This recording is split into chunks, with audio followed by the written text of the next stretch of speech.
Hello, hockey, basketball, and soccer fans. My name is David. Thought I would start this video at a bit before 12:30 on the morning of Wednesday, 20th of September, 2023, North American Eastern Time. What I would do is mention some news about before I go further about a cap-friendly NBA equivalent salary swish. So I know it's a lot of orange, a little too much, in my view. It's hard to read at night, but at least it's there. And apparently the soft cap, the cap. I mean, salary cap is kind of a softer NBA in the NBA than the NHL. I'll get to that in a moment. And I think the main thing is a trade involving one-time Canucks winger Tanner Pearson, who for much of last NHL season was out due to a hand injury, broken hand.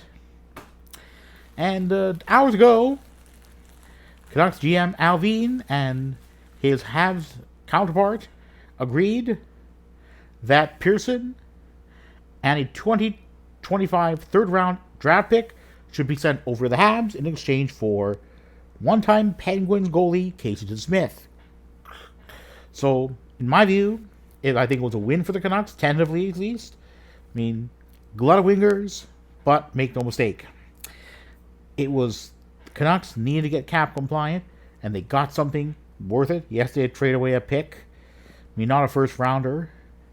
And if I were a Canucks fan, I'd say, hey, thankfully, they didn't have to trade away a first rounder. And I mean, those first rounders are more likely to be hits than later rounders. Of course, it's important to round out a team with with other picks too. I mean, the Canucks haven't had a lot of draft picks in recent seasons that have panned out.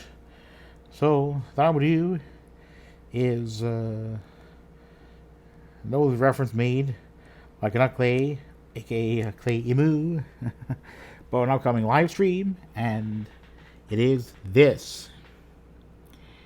And it could be just a bit after, a bit under an hour from the time I'm recording this message.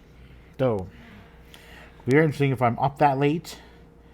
I don't want to be, I don't want to be up just for that, but I will do what I can. I'll do my best.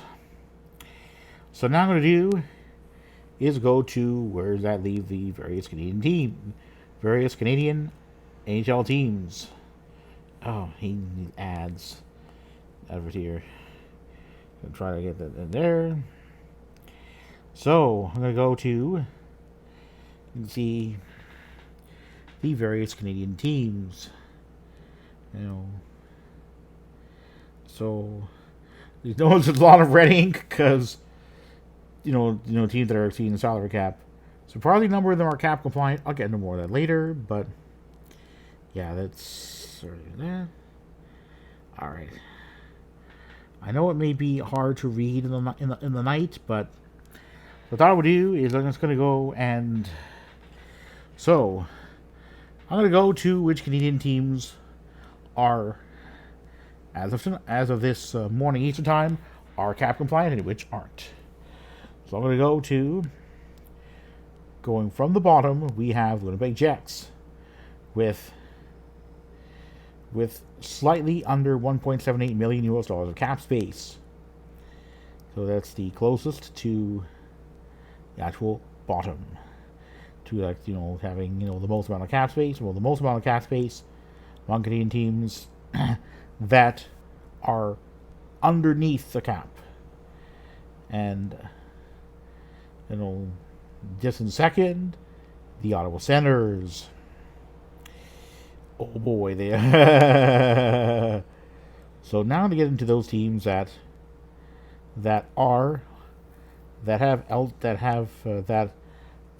compliant because they have sufficient cap space that they've managed to free up because enough players with enough cap with a high enough per season cap hits are on long-term injury reserve, aka LTIR.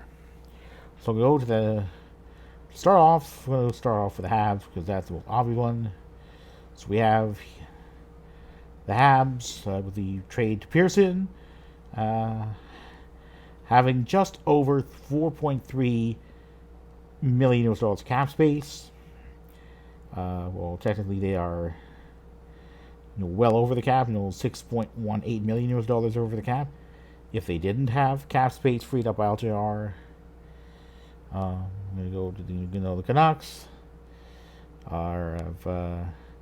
have just over $500,000 US of cap space. So we cover the Jets, Sens, Canucks, and Habs. So that leaves, in order to in terms of closest to being cap compliant to being furthest away. All right, so I'm gonna go to that there. I'm gonna go to all right, the Flames with just over $213,000 above the cap and no players on LTIR. The Oilers with just under $391,000 above the cap. So we've covered those. All right, we have the Flames, Oilers, and all right. So we have Canucks, Habs, Sens, Jets. Canucks, Habs, Sens, Jets. Oilers, Flames, and the Leafs with almost $3 million that they have to free up to become cap compliant. So for Canucks fans, be thankful that your team is cap compliant. It's barely so, but it sure beats all those other teams. I mean, among those teams that are above, that have cap hits that are above the salary cap, it's a mixed bag in terms of compliance with the Habs and Canucks. Cap compliant because of enough players with high enough cap hits on LTIR, while the Flames, Oilers, and Leafs have cap hits that that make their teams non-cap compliant. On the other hand, the Leafs are the only team in the entire NHL, after taking into account cap space freed up by players in LTR, that is at least $1 million over the cap. So, in my view, Brad for living, you've got work to do, and time is running out. What he plans to do, I'm not sure, but there's no doubt that time is running out to make the Leafs a cap compliant team. Canucks and the Habs have the right idea. The Habs needed, maybe some more offensive power. The Canucks needed goalies. Of course, we'll have to see what happens in terms of whether Casey Smith turns out to be a good, turns out to provide the goaltending depth the Canucks need, or at least make that race for the main backup to Thatcher Demko a more competitive one. On that note, I'm going to wrap things up. If you like the video, please make sure to click the like button. If you want to subscribe to my channel, please feel free to do so. If you do subscribe, and click the notification bell,